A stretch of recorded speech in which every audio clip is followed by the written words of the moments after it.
How's that for a slice of fried gold? You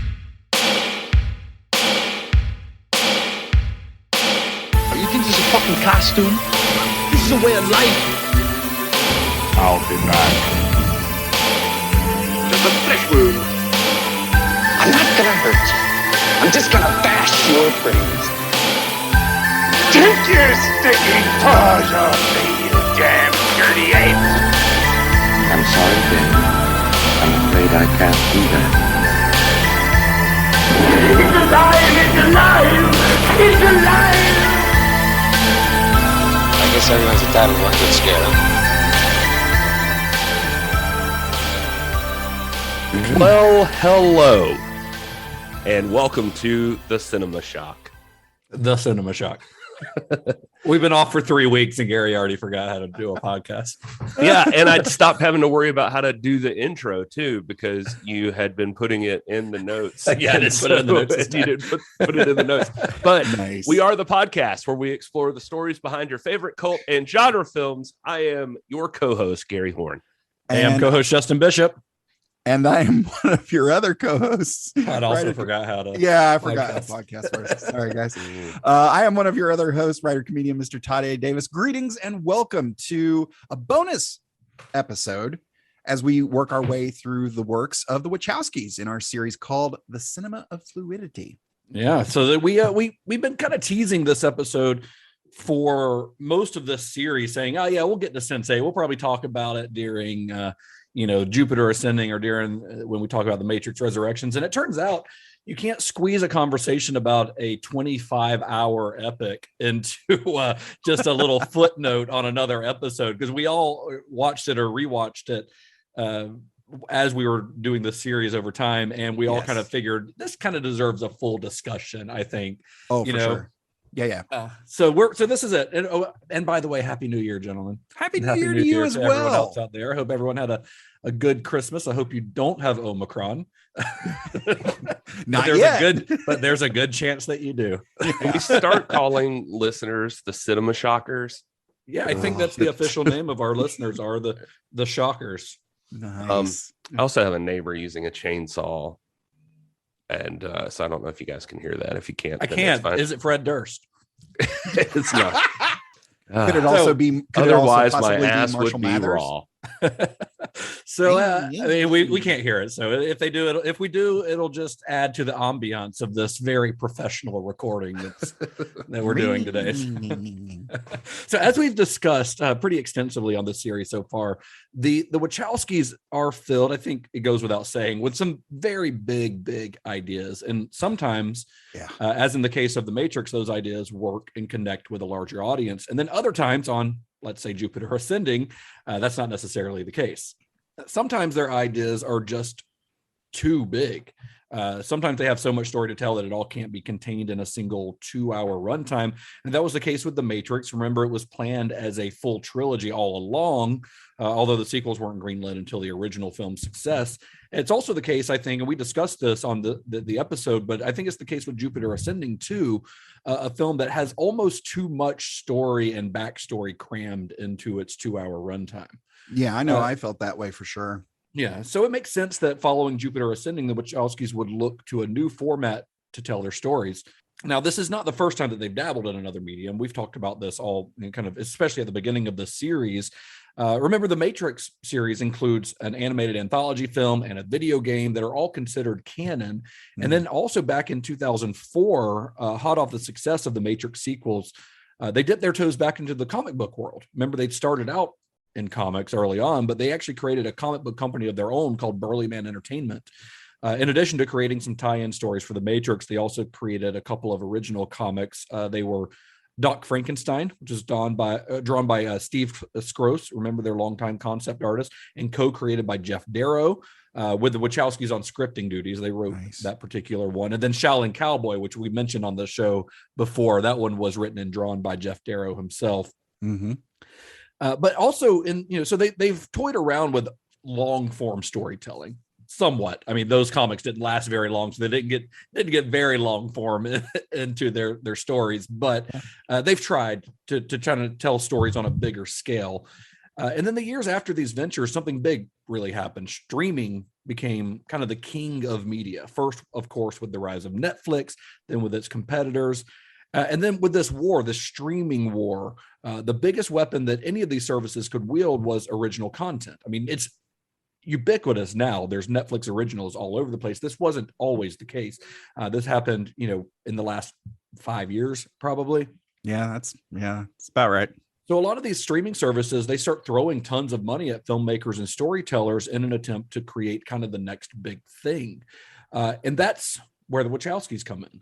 In 2015, they debuted a long-form project that would prove to be their most ambitious storytelling attempt to date. And that is the subject, of course, of today's bonus episode. We're talking about SENSE8. If you know what it means to be reborn, a sensate. A what?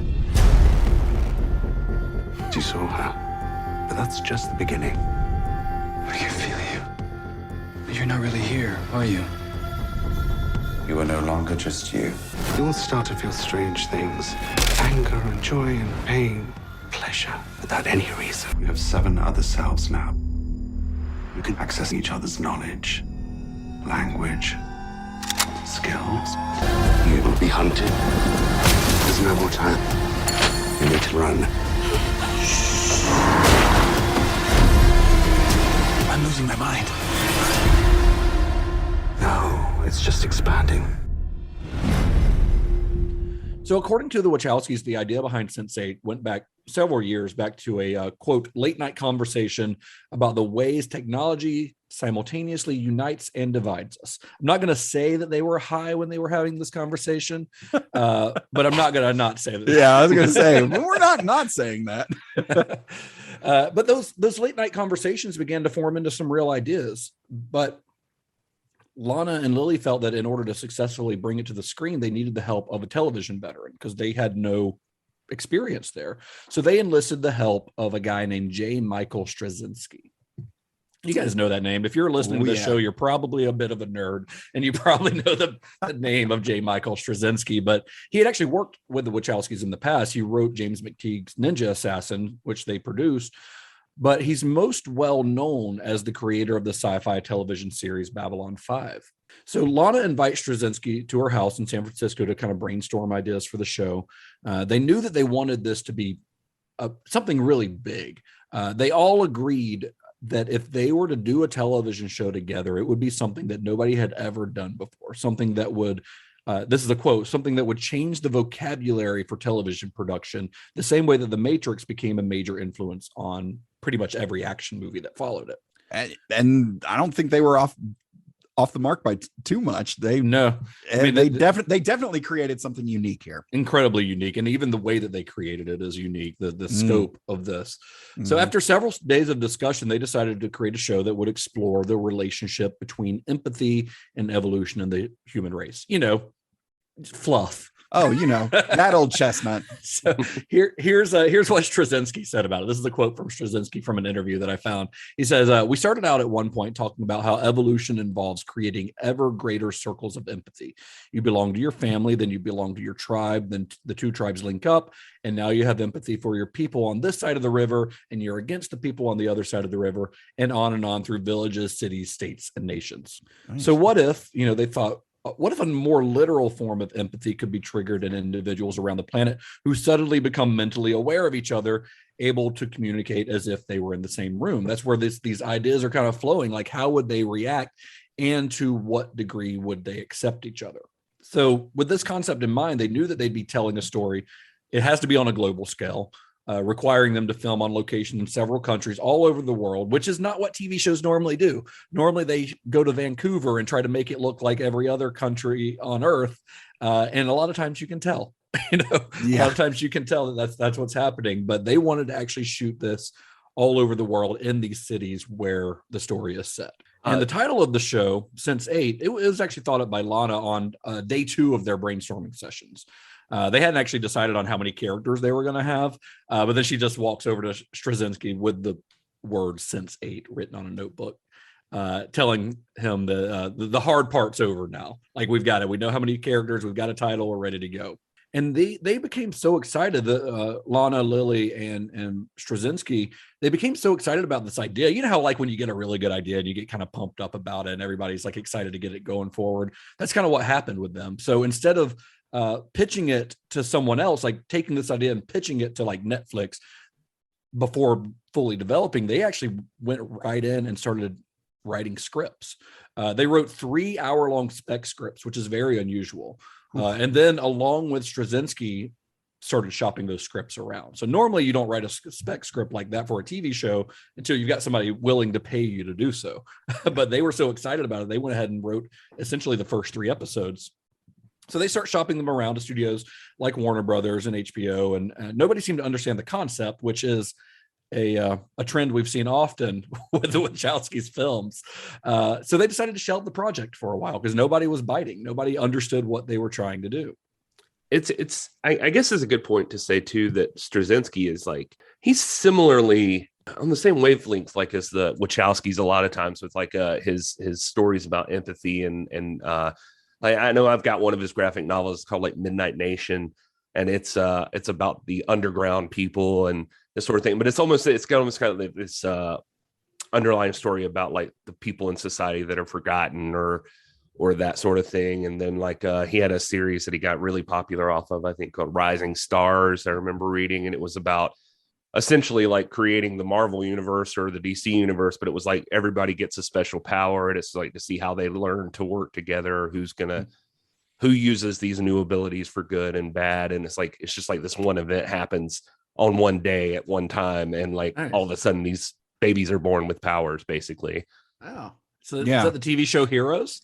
Yeah. It sounds like Heroes kind of, but no, that does sound like, I mean, you can see why they would click, with the Wachowskis and Straczynski. Also, they all have very hard names to say. Yeah.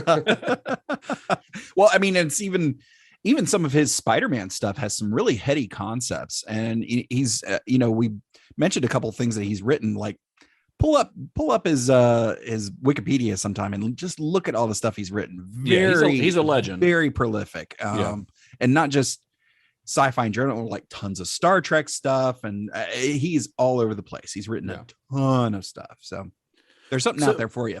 Yeah. So a few years after they've started developing this, once the streaming boom was kind of in full swing and the landscape of television had become friendlier towards more experimental concepts, helped largely, I think, by the success of Lost. Like that show's success really told all the studios that like people are looking for something that's out of the norm, that's not your typical episodic. People are willing to watch a series that is a long form story told over time. So they decided to pitch this idea again. So the first reports on the show, first writing you can find about it, came about in 2012. Variety reported that the Wachowskis and Straczynski were shopping it around, writing that if the show were to be picked up, the Wachowskis and Straczynski would share showrunner duties, with the siblings directing a few episodes if their schedules allowed them to do so. And Netflix became the first company that showed any real interest in this. The pitch was, according to Straczynski, quote, the weirdest pitch. Usually you're pitching the action stuff or things that are very commercial. We're talking about gender and identity and secrecy and privacy. And they thought they'd blown the pitch by not emphasizing on the action stuff and by talking about all of their like philosophical stuff. But Netflix was into it. They even responded positively to the idea of shooting all over the world, which is something that every other studio told them back when they were pitching it a few years earlier was clearly impossible. But Netflix has more money than God. So they're willing to throw all this money at it. But they also told Netflix that they would only do it if they had the freedom to do anything like, another quote, crazy psychic orgies with all sorts of different bodies and live births even. Ideas to which Netflix also responded favorably. Those live births did happen, by the way. Those births that you see in this, that's real. Like fuck out. No, those not. Yes, it is. Is it really? Yeah, they filmed live births for that scene. The scene where you're seeing all of the SENSE8s being born, like in the flashbacks. Yeah, those are all real. I did not know that. Oh That my is God. Interesting. All right. Wow. Jeez. So- Well, I mean, kudos to Netflix, because I mean, even in looking at their stuff, they are definitely, I mean, the trend in Hollywood, of course, is like see that one person is successful and then do 20 knockoffs of it. Right. But Netflix is consistently from the beginning, even with stuff like their stand-up comedy, of being able to put the artists in control and let them do what they want to do. Their first stand-up comedy being Zach Galifianakis live at the Purple Onion. Right. Watch that if you haven't seen it, because A, it's hilarious, but B, it is structured unlike any other It is very weird. stand-up Yeah. special. It's very unique. And sometimes that allowing the artist to have that much freedom works very well for them. Sometimes it doesn't. Recent Dave Chappelle stand-up special being a good example of that, but they stood by their guns, even on that, which hasn't worked out terribly well for them, but their stock's fine. They're going to be doing okay. Yeah. I was going to say actually that the fun part this time around was I was trying to look up reviews for SENSE8, like on IMDb and such. And it's so funny to hear like the complaints about Netflix recently compared to like you look at reviews for this show and they're like, too woke, what is this? Too much gay. So you're like, this is interesting. Yeah. So they leave the Netflix offices. They think that they've blown this pitch, but Netflix was into it. And before noon on that day, so they went to Netflix that morning and pitched it. Netflix was into it. They didn't make an offer immediately, but by noon, Netflix called them, offered to buy and produce the entire first season. So they're on. Now, before filming began, Straczynski and the Wachowskis mapped out 5 seasons of stories for the show, including the series' final episode, just similar to what Straczynski had done with Babylon 5. And they pitched it as a 5-year story. And actors, when the actors were signed on, when they made their deals, they made it for 5 seasons. That's what was in their contract. Nice. Like if the show lasts 5 seasons, you'll be with us. So the writing for season 1 of the show was split between the Wachowskis and Straczynski. They had a pretty interesting way of writing this. The Wachowskis wrote episodes 1, 2, 3, 7, and 8, while Straczynski wrote episodes 4, 5, 6, 9, and 10. And then the Wachowskis would rewrite Straczynski's scripts and vice versa. So they would each kind of handled the episode on their own, and then they would rewrite each other. That's pretty cool. Really interesting collaborative process. Yeah. I took a biology class one time, and my buddy in the class there, we would spend the whole class like writing stories together, but I would write like a paragraph and then he would write a paragraph, and they didn't turn out anything like this. Yeah. So you did that instead of doing your schoolwork? Yes. Nice. Sounds like fun though. So the second season was handled a little bit differently. Writing for season 2 was performed by Lana Wachowski and Straczynski inside of a shared writer's room. So they did it a little bit differently. They actually wrote together. Lilly Wachowski did not write on the second season. After completing her transition, which we talked about a little bit during our Jupiter Ascending episode, she decided to take some time off, and she didn't return as either a writer or director for season 2. I don't think she's listed as a producer on season 2 either. I think she's only listed as a co-creator on the second season of the show, because she was not involved creatively at all. Thinking about it, I wonder if me doing that instead of taking biology classes, why I didn't know that was a real vagina in the show. Yeah, maybe. Anyway, instead, Lana and Straczynski, they brought in some other writers. They brought in David Mitchell, who'd written the novel that Cloud Atlas was based on. Remember, we talked about him. And Alexander Heeman. Heeman had met the Wachowskis in 2009 and then wrote a profile about them and about the making of Cloud Atlas for the New Yorker in 2012. That I mentioned that column during our Cloud Atlas episode because that actually served as one of my main sources of information for that episode. Yeah. And when I was doing it at the time, I had no idea that he was writing with them on SENSE8 and later on The Matrix Resurrections. Oh, wow. That's pretty interesting. I guess it's worth mentioning too that the Lilly Wachowski thing, I think we're going to hit pretty heavy on that in the Matrix episode, the Resurrections episode, why she doesn't come back. Yeah, we'll talk about that when we do that, because she's got her reasons creatively. It wasn't like her and her sister had a falling out or anything like that. It's just it was a fully creative decision. Lana killed her. Yeah, she's dead now. So in 2014, Deadline Hollywood announced the series cast of characters.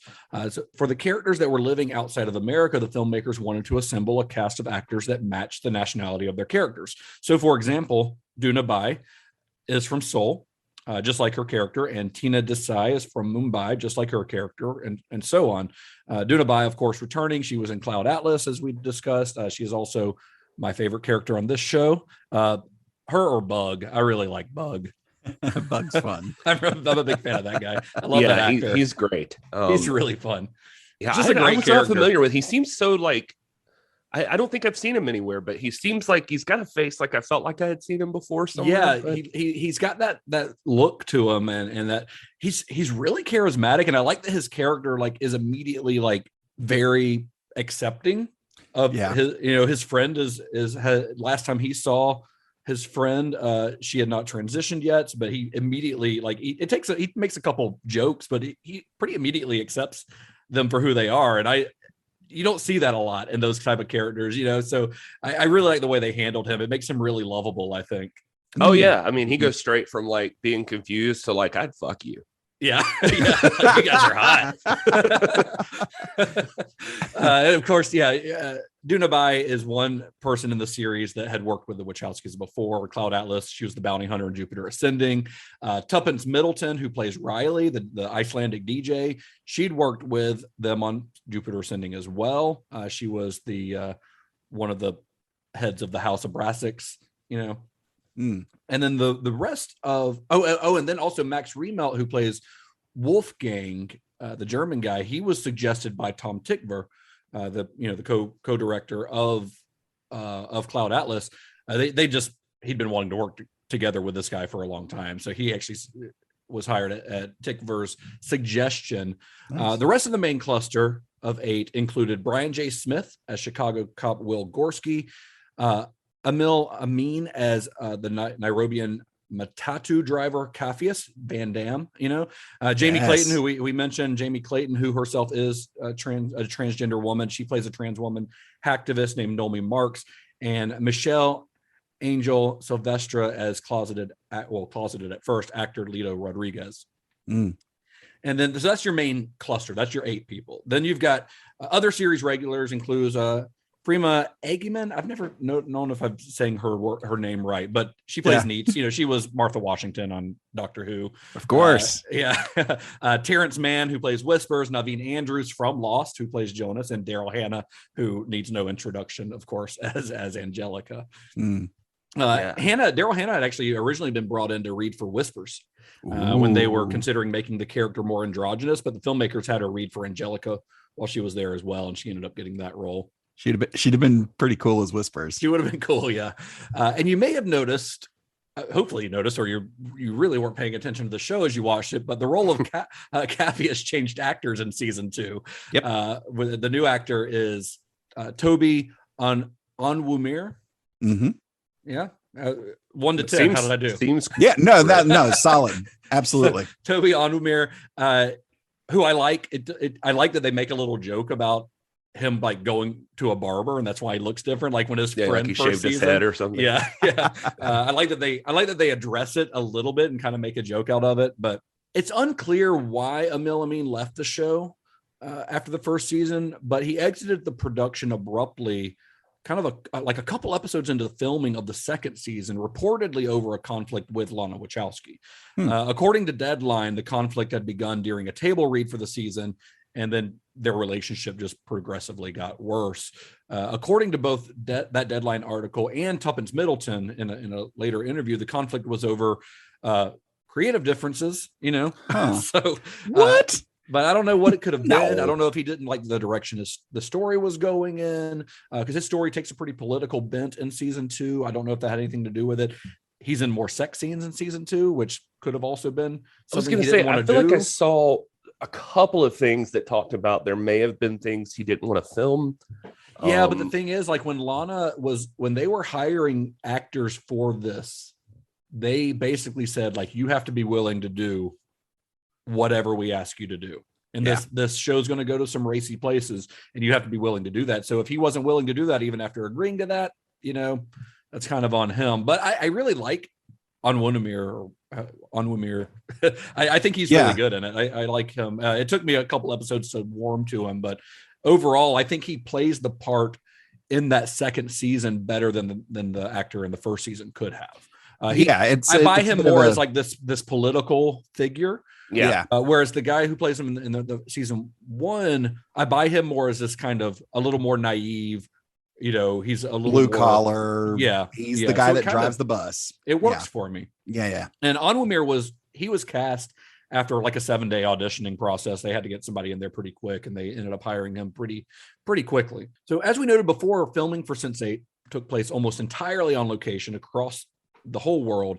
In the first season, filming took place in Berlin, Chicago, London, Mexico City, Mumbai, Nairobi, Reykjavik. It's Iceland. Yeah. I read that word a lot, and I've never actually attempted to say it out loud. So Reykjavik, San Francisco, and Seoul. By the end of the first season, the filmmakers had completed 100,000 miles of flight time. That's 4 times around the entire globe. Which is insane. And the writers wanted to feature an event in each city as they were filming. So in the end, they weren't able to get one in every city, but in the end, they were able to schedule the Pride scenes during the Dyke March in San Francisco, which is a thing, the 4th of July fireworks in Chicago, and the Ganesha Kathuri Hindu Festival in Mumbai. So they were actually filming during these events. These were not staged. As if filming in these locations weren't tricky enough. Yeah, to try to get it, but it ups the scale of the show because you've got these crowds of thousands, or in the case of in season 2, when they're in where is it that they're in South America, that there are like 2 million people in Sao Paulo when they're there. There's like 2 million people there for that Pride March, and that adds an amazing amount of production value to your show. It really feels like they were like, oh, Netflix has more money than God, we're going to use it. We're going to see if we can tap that out. And that second season was even bigger in scope than the first, even though the per episode budget was actually slightly lower. But in season 2, filming took place in all the same cities as season 1, except for Reykjavik. Plus, they filmed in Amsterdam, Argyle, Chippenham, Los Angeles, Malta, Positano, Redwoods, and Sao Paulo. So that's insane to think about. Production for season 2 was expected to begin in March of 2016, but a second unit with the principal actors actually took place. They started shooting in Berlin in December of 2015 so that they could get footage of Berlin during the Christmas holidays for that Christmas special. It's so wild to think, because you get used to like, okay, first unit, it's your primary actors, your big locations, that's your thing. And as I was watching this, it was like, okay, so this is first unit. No, okay, this one. No.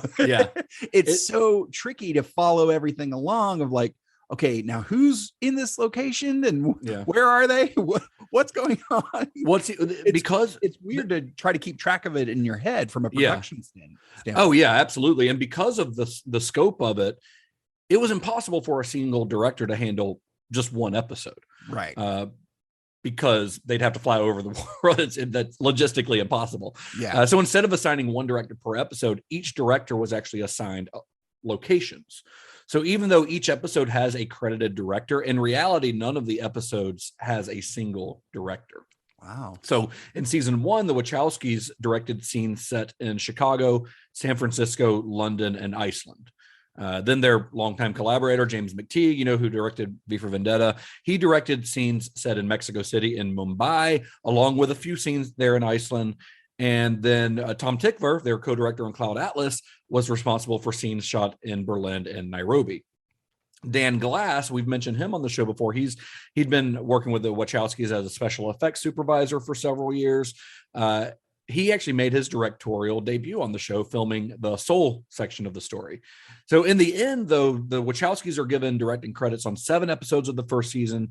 McTeague and Tykwer each get 2, and Glass gets 1. I'm not sure how they decided who gets what episode. I'm curious about that. Yeah, I was going to ask, like, did this, because it makes me think of Robert Rodriguez and Frank Miller doing Sin City, and how that caused like such a big brouhaha with the DGA. Like, Did that cause any issues with, any of the I didn't come across anything unions like or anything that. like that? No, No, Okay. nothing that I came across. I mean, they're all directing, they're all getting credit, but I don't know if it's based on like a percentage of the production or what. I'm not sure. Yeah, wasn't most like of the thing with Frank Miller to do with the fact that he wasn't in the DGA? he wasn't in the guild. Yeah. Okay. Yeah. I forgot about that. Yeah.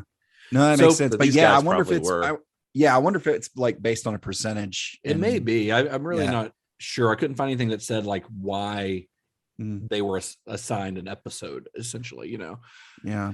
So in season 2, as we mentioned, Lilly Wachowski took a break from the show. So the episodes were written solely by Lana and Straczynski, and Lana took over many of the filmmaking duties in the second season. McTeague did return to direct Mexico City. Tikva returned to direct in Nairobi, and Dan Glass, I think, directed a couple of episodes and did some second unit stuff. But the second season is almost entirely done by Lana solo. Wow. God. Yeah, which is insane. Yeah, it's crazy. And SENSE8, of course, as we've kind of already touched on this, but it does continue the Wachowskis' trend of working with a familiar family of workers around them. This family has changed over the years. You saw a lot of overlap between maybe The Matrix and V for Vendetta and even a little bit of Speed Racer. But then with Cloud Atlas, I feel like their work family, their filmmaking family grew a lot, and they continue to work with a lot of the people that they worked with starting with Cloud Atlas. So they worked with John Toll on Cloud Atlas and on Jupiter Ascending. He's the cinematographer for them, and he's credited as SENSE8 cinematographer, and he personally handled the cinematography in San Francisco, Chicago, London, Iceland, and Seoul. And in season 2, he handled almost every location. Other cinematographers were brought in to work with the other directors on the series as needed. Like Jim McTeague worked with a guy named Danny Ruman, and Tikva worked with Frank Grebe, who he had worked with on Cloud Atlas, I think, on his sections, and Christian Almsberger. So they all had kind of their guys they were working with, but John Toll, as the overall cinematographer, was kind of the be all end all, like, decision maker on that. Yeah. Front, It seems like you kind of have to, well, if you want, like, your normal department head. heads become head of like multiple departments. Yeah, I mean, production on a TV series is very different than a film, and Right. this one, the way they're doing it is almost a blend of traditional TV production and film, because Yeah. normally you don't have like one director doing a whole series. I mean, in recent years, you've seen more of that with, what's his name from that did The Haunting of Hill House, Mike Flanagan. But you don't see that a lot. Yeah. In TV up until recent years. It's usually just journeymen, and the producers kind of creatively, or the showrunner creatively, oversees everything. And you'll have a cinematographer for the show, but that person's not necessarily shooting everything. That's impossible. It's not unlike having a cinematographer on a film and then having a second unit cinematographer. Well, they have to make it look like everything else, because it has Right. to be a consistent look. Exactly. So it's a really interesting process. Mm-hmm. And then the show's score, just like Cloud Atlas, was composed by Tikva and Johnny Klimek. Remember, they'd been working together since like Run Lola Run, and will continue to work with the Wachowskis after this. I imagine like cinematography being more scientific in nature, just kind of like, okay, here, we used this lens, we shot at this speed, and this, with this lighting setup for this Right. particular location, and then you kind of disseminate it out to people it's the recipe, and I figure you gotta like send it out. But I wonder what was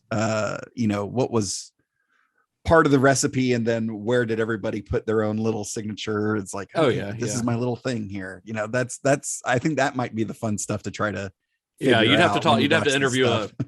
a TV cinematographer probably to find that information. Yeah. So season 1 of this came out in 2015, debuted on June 5th, as it is, Netflix always does. The whole season came out at once. Mhm. And then season 2, they actually did like a Christmas special in December of 2016.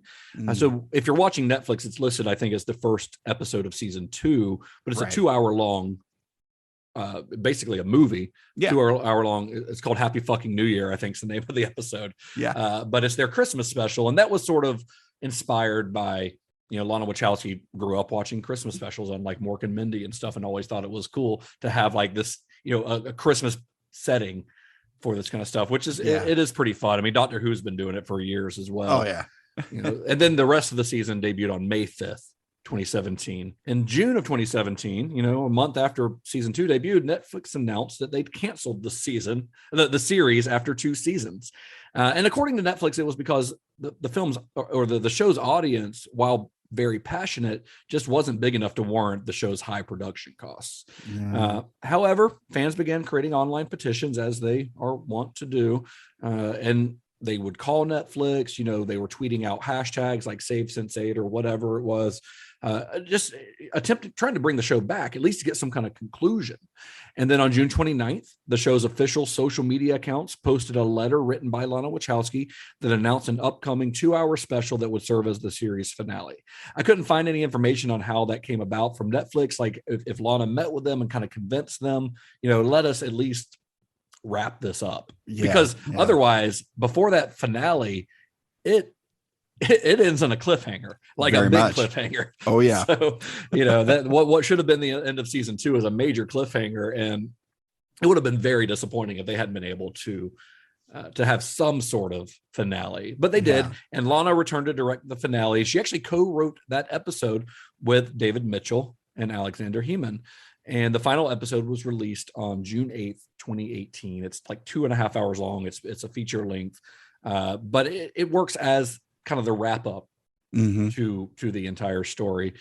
And I'm glad that it did get a chance to have an ending. Like, that's not something that a lot of shows that are prematurely canceled get. They don't get that opportunity. I know there have been shows that I've loved in the past that'll get canceled, and then you're just left hanging. Like the biggest one for me has always been Carnival on HBO, which is a show that I think was very ahead of its time. I think it would do really well now.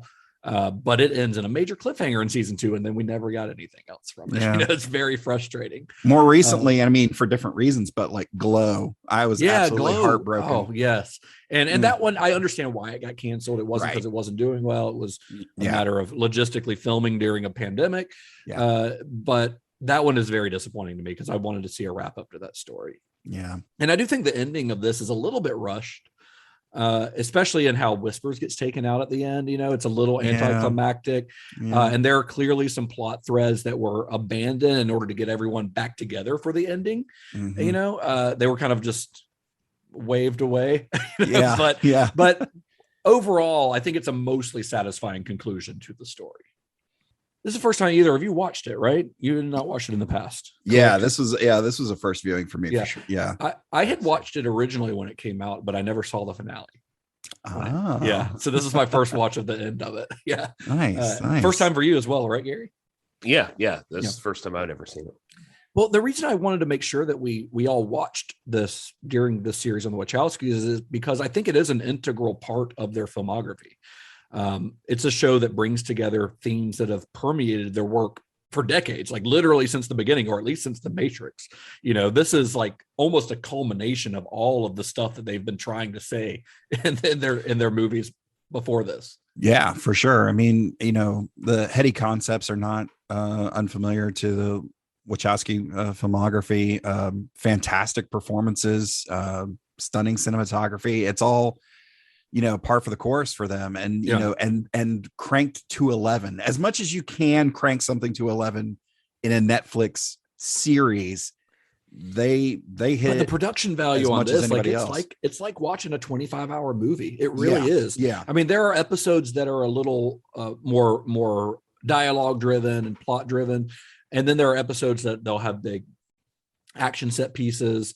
There are car chases that rival things that you'll see in movies. There are, especially with Duna Bai's character, you get some incredible martial arts stuff. Really great. And honestly, the fight scenes in general, like the way that they edit them, especially when they cut from one character to another because one's embodying another character. Right. The way that they edit those scenes together, whether it's a car chase or a hand-to-hand fight or guns, depending on the character, is really, like the editing more than anything on this show really kind of blew my mind. Like how well they integrate that all. It really, from a technical standpoint, and I'm not usually the person to comment on the technical aspects of anything, but it is very clear that this is a testament to editing. Like this is a love letter to editors. Like this is this is how this is how it's done. This is the big thing on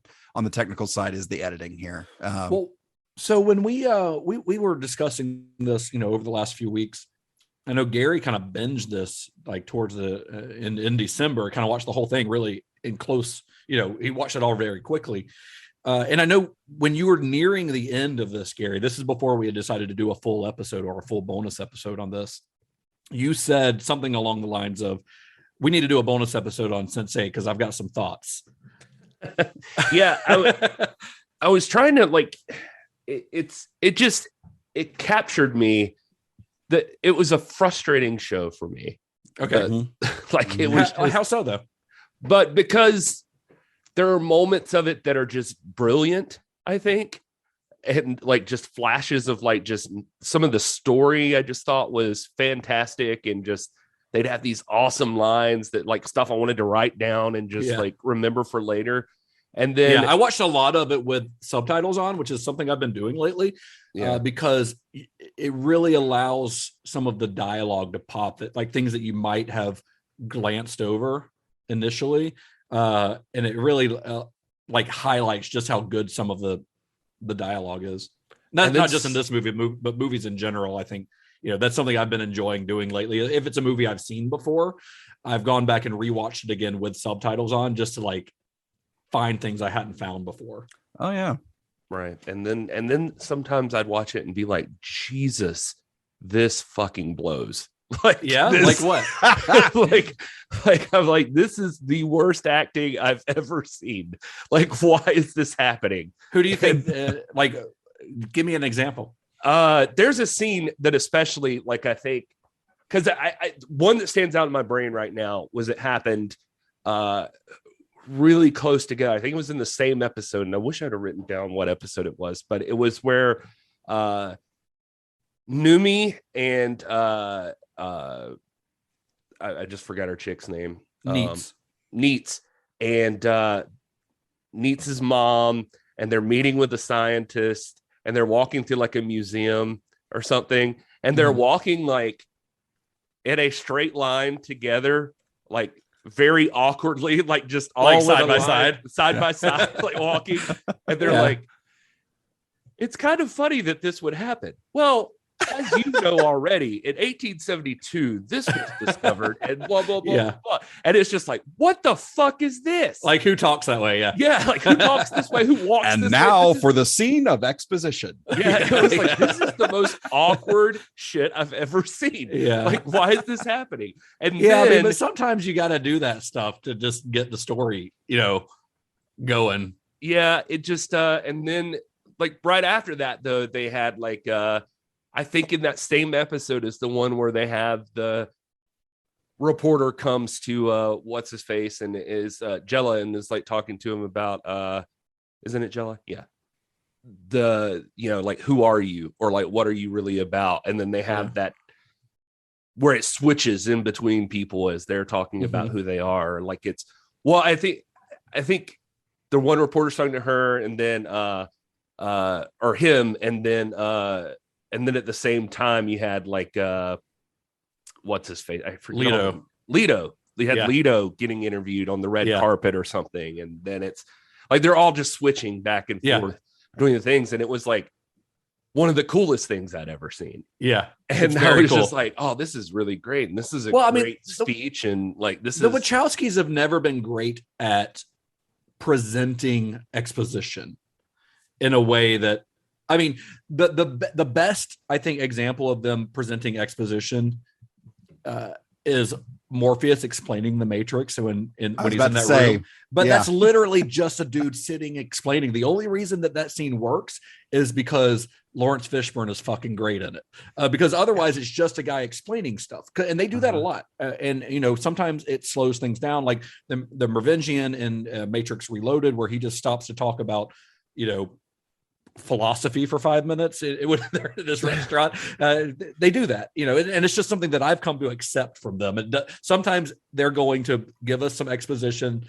A lot of times it's about a very heady subject, and it's going to be a little bit the way that it's inserted into the story is a little bit jarring.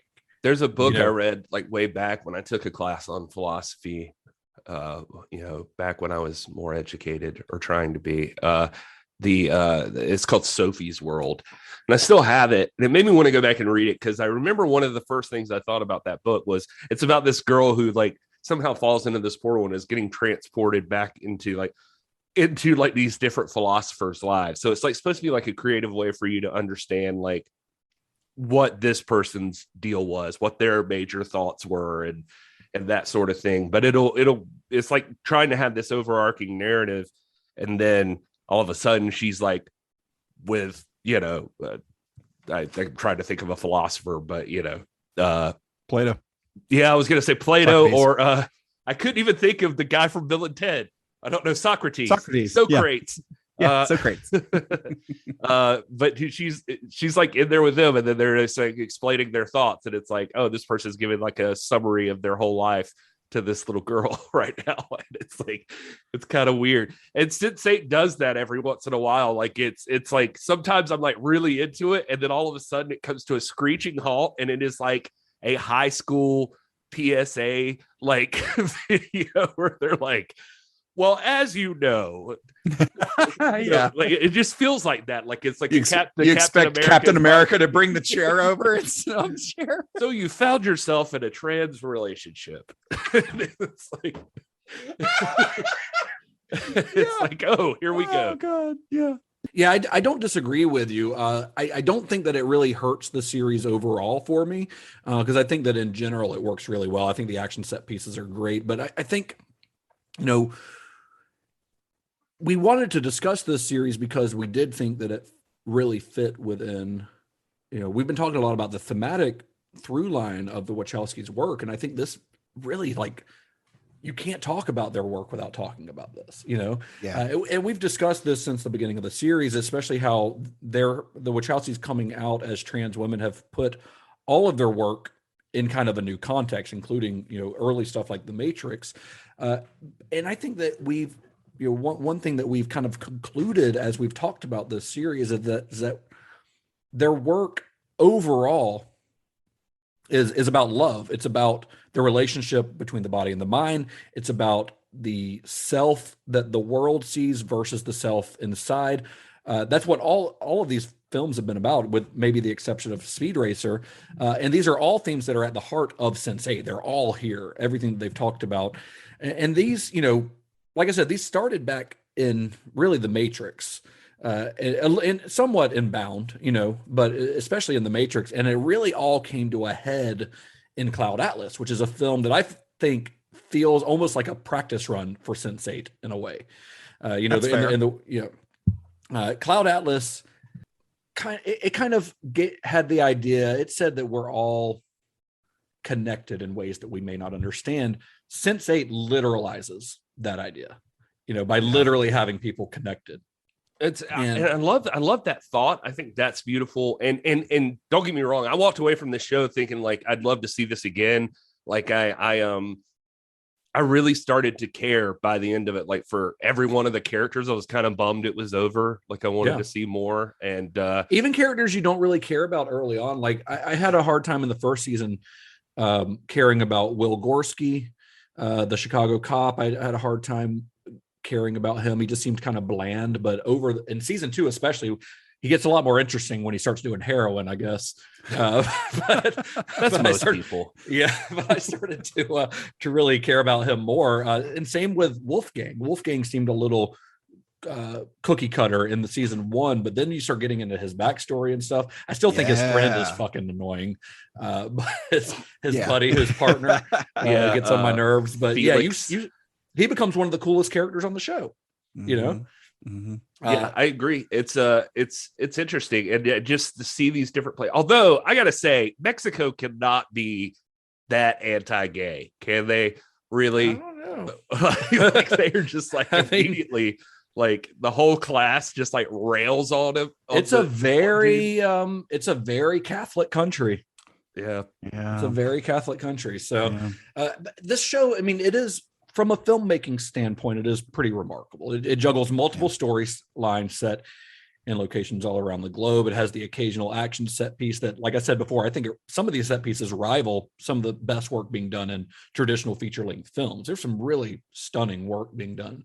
Yeah. But I think the real draw of the show is the relationship between the Sense8s. I mean, that's the heart of the show. The idea that these 8 people, all with vastly different backgrounds from different countries, speaking different languages, they all learn to understand each other and to support each other despite their differences, you know? Yeah, they have a lot of orgies together. Yeah. Which They that fuck a lot. really draws people together. I mean, look at the 3 of us. And that was another thing though. I mean, if I'm just being honest, like sometimes I'm watching this and I'm like, you know, and I mean this with all respect to the Wachowskis because I think they're brilliant, but like sometimes I watch it and I was like, did you guys finally feel freed up to like, now you're just like, I don't know how transition works. I don't know enough about this, but I was like, did you guys get like a horny teenager phase? Like, did you know what I mean? Like, it's just because it's just like there's a lot of fucking in this show. Yeah. And I was at the end of it, I was like, man, who do you recommend this show to? I was like, you got to kind of be careful sometimes. Yeah. I'm not going to tell my mom to watch this show. Yeah, exactly. I'm like, 'cause there's a whole lot of fucking, that's one thing. You gotta be pretty open to a lot of ideas, and a lot of that is orgies. There's also a lot of these scenes where they I think they overdo it. I think the scenes as standalone scenes are all very well done, what I'm about to talk about, but I think they overdo it by doing too many of them. And that's the scenes where there's like a song playing and then it's showing what everyone's doing and how they're connected. Now, when the first time they do it, they do Four Non Blondes, What's Up, great song, and they're all singing it and it's really cool. And you're seeing how they're singing it all over the world, but then they just keep doing this throughout the series where they just we're going to have a 7-minute montage of us singing a song. And sometimes they're not as good as Four Non Blondes. Sometimes they're less interesting songs, but it feels like this kind of ties into how they keep showing orgies. It's like, yeah, we get it. They're connected. Like I was we definitely understand. gonna get into the dancing too, like all the dance parties they have together, and it's just they're just having a good time. Will Gorski don't have dance parties. No, but the thing is, Will Gorski, when you watch him in the scenes where they're dancing, he is a terrible dancer, and I don't know if that's because the actor is a terrible dancer, or if that was a choice where he was like, this Chicago police officer, this Polish Chicago police officer is not going to be good at dancing, so I'm going to do a bad job at it on purpose. And if that's the case, then well done. The same rules apply for white people dancing in real life, film, television. You either have to shoot it in extreme slow motion, so they're doing kind of the real slower movements, or strobe light. Everybody looks good dancing in a strobe light. If you're only seeing a little. If the scenes in Berlin are any indication, then when Wolfgang's dancing, it's just a lot of jumping up and down, and getting really sweaty in the meantime. Yeah, he's a raver, so that's what he does. He likes glow sticks and LSD. And that's well, if we can, I hadn't really. I mean, I've praised this show so far for technical things, and we've talked about these great character moments, but I feel like, and maybe this is a hot take, maybe it isn't, but I feel like the actual plot, especially involving Whispers and like this secret scientific government conspiracy organization thing, I felt like that actually took away from it. I felt like I would rather watch the character moments of these people develop. I think that in than the overall plot.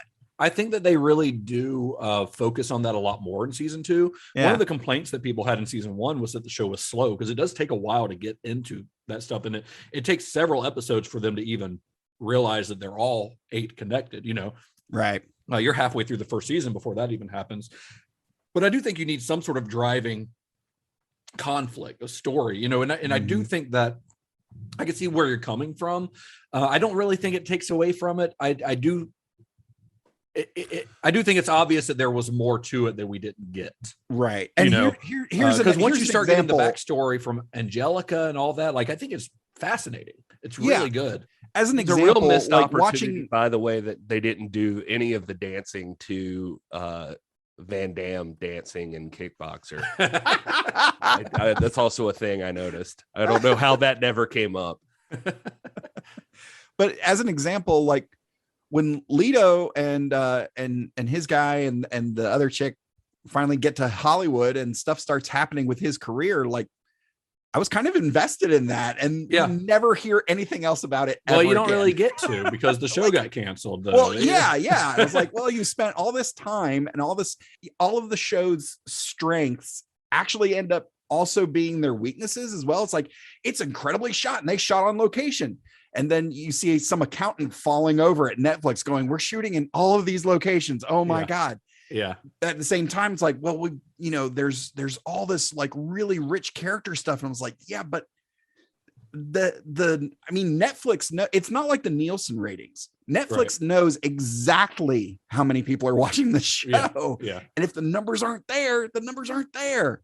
So and I think that some of those complaints, though, like I think would have been addressed had there been a third, fourth, and fifth season. You would have gotten to explore each of their stories more, because you do really get invested in.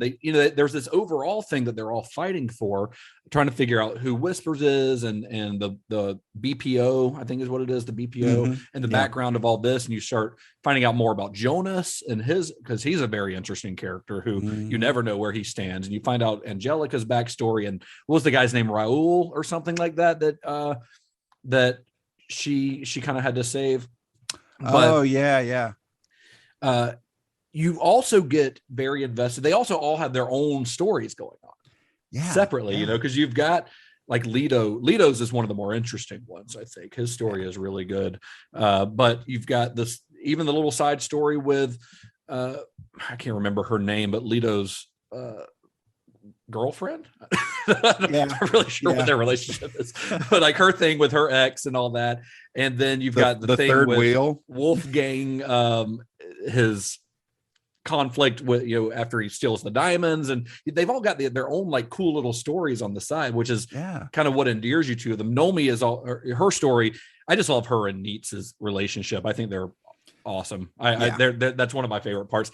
And Sun, her story is, I think, the most compelling. And maybe it's just because I have, over the course of this series, learned to really love Duna Bai as an actress. And because I think she's just got a great screen presence, and she's a badass. And her story is really good. Like it's like the thing with her brother and her going to prison. Like I could watch a show about that. Yeah. What's funny is I saw like a lot of articles about racism from the Wachowskis while I was just like looking around, and like this is an example they use a lot, that like people were complaining that like the Korean girl gets the martial arts thing, and the Jella, like he just deals with AIDS and poverty and stuff like that, and like it just, I don't know, to me it was just like, well, this is the culture they're in, so I don't know. I mean, they're not making, I mean, there are Koreans who know kung fu, and guess what, Duna Bai is one of them. She is a martial artist. I found that quite fun that she got to do kung fu. And one of my favorite scenes of the whole show is the Van Damme bus literally like kicking that dude off the motorcycle. Yes. Oh, it's great. It's great. She's I like her. Have you watched any of her other stuff? Well, you've seen Sympathy for Mr. Vengeance, I think, right, Gary? Yeah, I've seen that. She's in that show Kingdom that's on Netflix, that like Korean zombie show. No, I haven't seen that I have not seen, but I've heard very good things about. So nice. Yeah. So anyway, back to, we're talking about this series as part of the Wachowskis' kind of overall filmography. And I think that, one of the things that we've talked about with this series is like the queer themes of their filmography, which, again, looking back at The Matrix in context, in a new context, you get some of that stuff. It's very clear in something like Cloud Atlas. But here, I mean, it's right. It's not even like subtext. It's right there on the table. Like that's part of what the show is about. All of their work to this point has had this consistent thread of the separation of identity from physicality. That goes all the way back to the Matrix, and that's the case with Sense8, especially with Naomi Marks, of course, the trans woman who, by the way, is going to be playing Pinhead in the new Hellraiser reboot, which I'm really stoked about. That's going to be cool because I think she's great. So I'm really excited for that. But you've got to, and you've got to, of course, in the way that Cloud Atlas gender bends its casting, they're basically saying that the person inside is more real than the one on the outside. And that's something that you're going to continue to see in their work. I also think, though, that this is the most emotional of the Wachowskis' works. Like one thing that we've for sure that we've talked about, especially the further back in their filmography you go, going back to Bound and the Matrix, Gary even noted early on that a lot of their characters felt robotic almost, like very, but that's not the case anymore. I don't think. I think that stopped happening, especially with starting with Cloud Atlas. This feels like it's almost hard to believe that it's the same directors directing the actors in this, that they were directing the actors in the Matrix to do what they were doing there, except for the scenes like where they're walking side by side and right, but and this, then you're like, oh, they've still got some of those those qualities still built in. But I do think this is the most emotional and the most heartfelt of their work. I think this is like a work of fiction that really feels like Lana and Lilly Wachowski are bearing their souls in a way that they have not before. This is everything, all of their emotions, all of their sincerity, all of their kind of their feeling that love conquers all. That's kind of like an overarching theme in the Wachowskis' work. That's sort of all of that is sort of right here. This is essentially, it's a show about empathy and the idea of like how in tune we could be with each other, if given the chance. And I think that's, for its flaws and for its clunkiness sometimes. And I think all of their movies are have some clunkiness here and there. But I think that emotional like through line just, it makes it kind of puts it on another level for me. I think the Matrix fucked the Wachowskis. Like they get like that movie. Everybody thinks of that movie as like one of the great action movies of all time. I feel like that's the first thought you that comes to mind when you think of the Matrix. Is understandable. The new movie even kind of hits on this, but like bullet time. That's the right. the immediate instead thought. Of focusing on the philosophy and all that stuff. Yeah. And I'm like watching through this, like I heard before going in the Matrix, like one of my mother-in-laws, like therapist, like had talked about, don't expect much. It's kind of, whatever with the new Matrix. And I was like, nah, but Jennifer's like, what are you expecting? I'm like, I feel like I've got a kind of a good idea. I've watched a whole series of Wachowski stuff. We've watched them all. Like, yeah. I was like, I kind of think that my expectations are properly set for what the new Matrix is going to be. And then, it's they're just, I guess where I'm trying to go with this is they're just different. They're not what people think. So like, even when they think Sense8, a lot of complaints you'll see is like slow and that sort of thing, which it is, but that's also kind of how they are. And like, there's just parts where it's slow and there's parts that are clunky because they do have parts that are clunky in a lot of their stuff. But then they have like these moments of great brilliance that like you're just like, oh, this is one of the best things I've ever seen. Yeah. And so it's tough with the Wachowskis. But for me, I think the good stuff, that brilliance overshadows some of the flaws. Well, it does for me now too. That's why I sat through Sense8. And I'm like still at the end of it. Like I love all of this, but then it goes back to what I was saying. Like, who would you recommend Sense8 to? Like, it's tough sometimes because you're like, some people are going to see some of the acting, I feel like, and if I'm even thinking that I'm like, some people are going to see it and be like, what the hell? Or some people are going to see all of the sex and be like, what the hell? It's, it's just, I think it's weird. They're a weird thing, the Wachowskis, in how they direct and write. And it's very unique. It's a very unique relationship for two filmmakers, you know, the way that they've worked up until now. And Sense8 is also sort of like almost like a turning point for them, because this is when Lana goes off on her own in season 2 of this, and she's going to continue to do that. Will they ever make a movie together again? I don't know. I mean, I hope so one day, but you know, whatever creatively fulfills them is really what kind of matters. But this is a big part of their filmography. So I'm glad we talked about it, because one, like I said, thematically, it is everything we've talked about with them so far is all right here. For sure. From filmmaking standpoints, everything we've talked about, the good and the bad, is all right here. But I feel like at this point, you know, even though it's the blending of TV shows and movies, that line between the two is getting ever blurrier, you know, with stuff like Sense8 or a lot of the stuff that Netflix and HBO are doing. You know, what makes it a movie because it's 2 hours long, or like is the Haunting of Hill House a 10-hour movie? You know, what if one director's doing the whole thing, what's the difference? Well, I think that at a certain, as you go forward in the future, you're going to have to start looking at stuff like Sense8 as part of the overall filmography of a director. Oh, I agree. Well, Steven Soderbergh's done a couple of TV shows now, and like, you're going to talk about Soderbergh and just ignore something that he not only made himself, but made 10 hours of, right? How can you ignore that?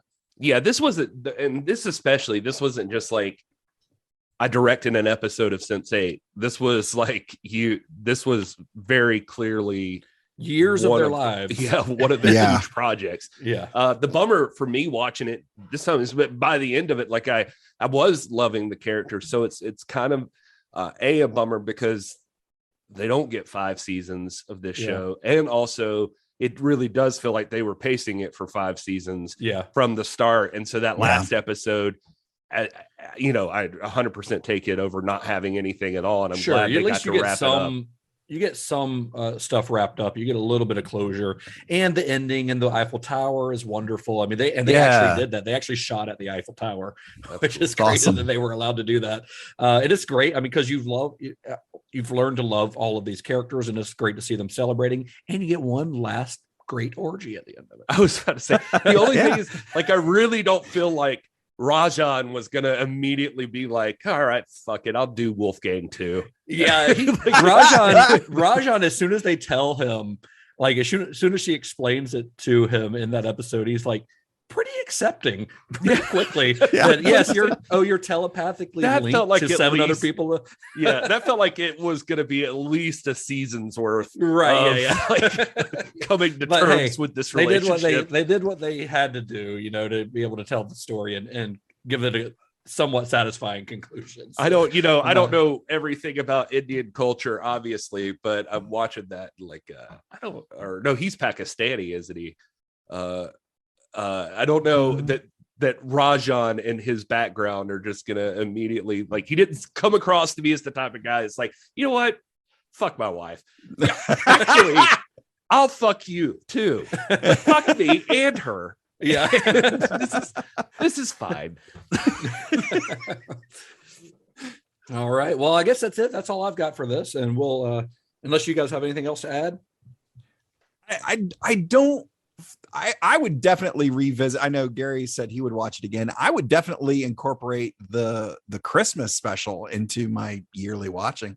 Yeah. It's fun. It's good. It's really good. I legitimately, man, I'm not kidding. I would watch it again. Like, I kind of want to, like, I miss the characters. Like I miss, and I think the ones I miss the most right off the top of my head right now, like I think about Leto a lot. I don't know why, great. but I really, the actor, he's great very performances. Likable. And his what's his partner's name? I can't remember his name, but he's a great actor. I love that guy. Yeah. He's just very likable, like right off the bat. Mm-hmm. And they're both. Yeah. I love Jamie Clayton. I can't wait to see her do more stuff. You know. Yeah. Fernando. God, I couldn't think of it till right now. Fernando. Yeah. And that whole story to me was just kind of fascinating, and just I don't know. I don't think that Miguel what's his name, Silvestri. Yeah. I don't even think he's gay in reels, I mean. But he does so well in that role. Like I think he kills it. Yeah, he's really great. I'd like to see him do more stuff. I think he's Spanish, which he plays a Spanish character in the show that's living in Mexico and making movies in Mexico. But I think he mostly does Spanish language stuff. I don't think he's done a lot of English language stuff. And I know you said Wolfgang was kind of cookie cutter, but the actor Max Reinelt or whatever, he's well, I think he starts off cookie cutter. I think he gets really good. I really like him. There's something about his facials, like he's just got like a vulnerability to him too that I really like. Like I feel like he seems like I don't know a better way to put it, like a beaten dog or something. Like he seems like he's been abused, and like he's just a good actor. Like he's a very good actor. Yeah, he absolutely is. I mean, I think this show. I don't think there's a bad actor in the bunch. I mean, I know you mentioned some of the performances. I do think that there are a couple here and there who some side characters, who aren't like part of the main 8 who do some less than great performances. But I think overall, I think the cast of this is really solid. I think they're really good. Tina Desai, who plays Kala, I think she's incredible. She's a big star in Bollywood. She's an actress and model, and she's very popular. But Tuppence Middleton, I would love to see more work from her because I loved her in Jupiter Ascending as well. She's just got a great screen presence. Yeah, it's just filled with great actors, I think. But not Max, huh? But not Max, no. Or Felix, I love Felix, yeah. Right. No, I don't think it's even the actor there. I think the character is just annoying.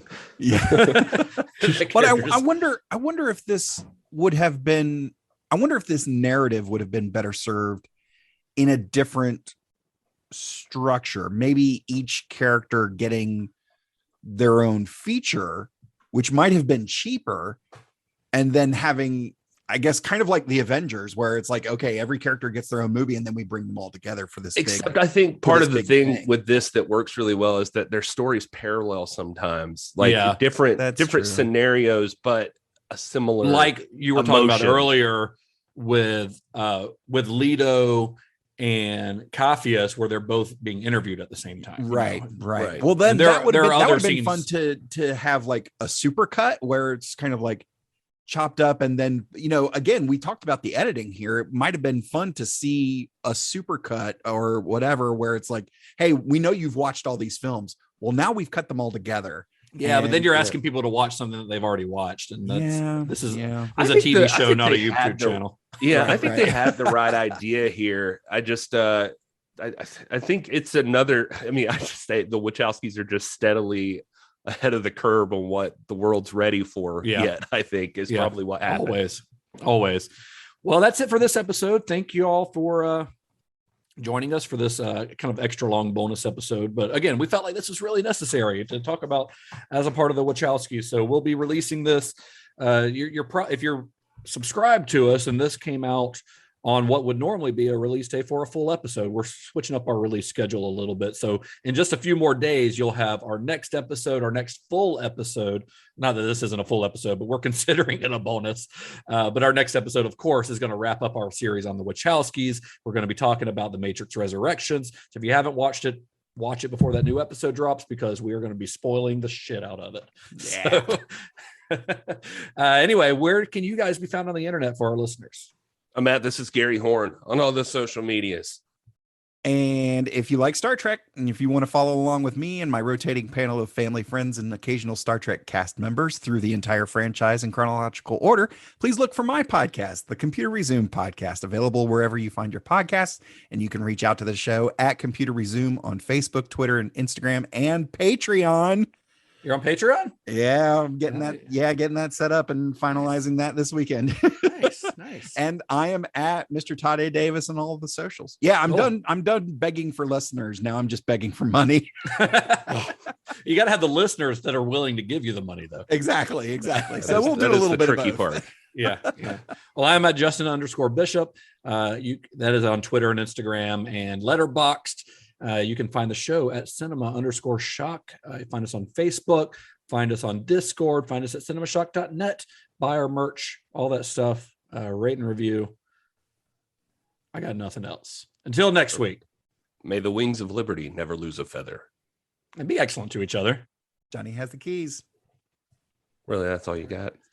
Can't even pretend like somebody else took over your body, or well, he is having a giant orgy, and our listeners can't see this. He is surrounded by naked bodies right now. So. I'm actually getting blown right now by a Chicago police officer. So he's having sex with every Johnny right now.